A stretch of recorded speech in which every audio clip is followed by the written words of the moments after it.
Here we have a 2018 Toyota Tundra, and what we're going to do is we're going to replace the cabin air filter. And just like in other videos, I've shown that the cabin air filter tends to be behind the glove box. So in our case, on this one, we'll open the glove box, and this one's a little different.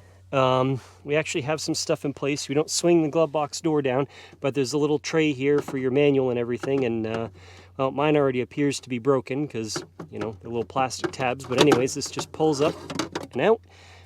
Behind that, you'll see a little door, and on it, it will actually tell you how to remove it. It says slide up and remove. So if we slide it up, it'll pop, and we can pull that out. Now, let me change the camera here and get you in a little closer. Okay, so now that we're in here, we can see kind of once again, we have the up arrow, points up.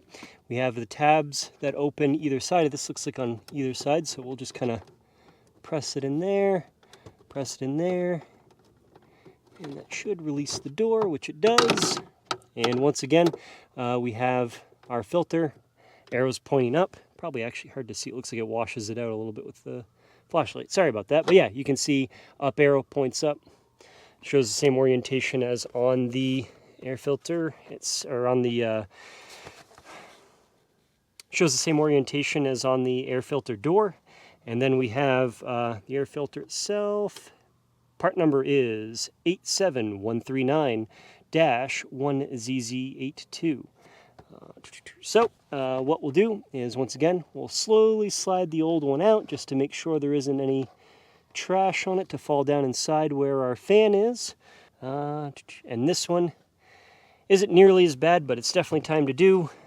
So same kind of deal, reverse operations. We'll take the new filter out of its package and look at the orientation, make sure our arrows are indeed pointing up, and kind of reverse order, just slide it right into place.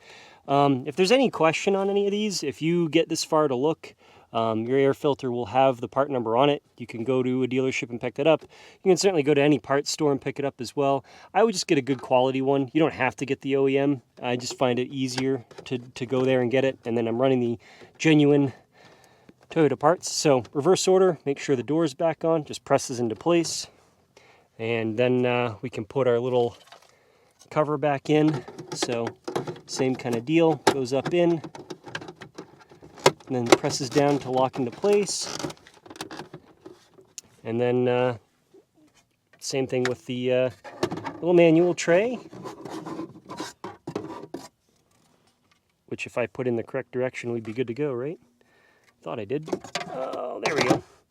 Kind of slides into place. Like I said, some of the clips on mine are broke off, so I would definitely note that as something to be mindful of when you try to slide it back into place. Make sure you don't break those off. And then you're done. So if you found that useful or found it interesting, consider hitting the like button. And if you like more stuff like this, and please consider subscribing. I thank you very much for watching.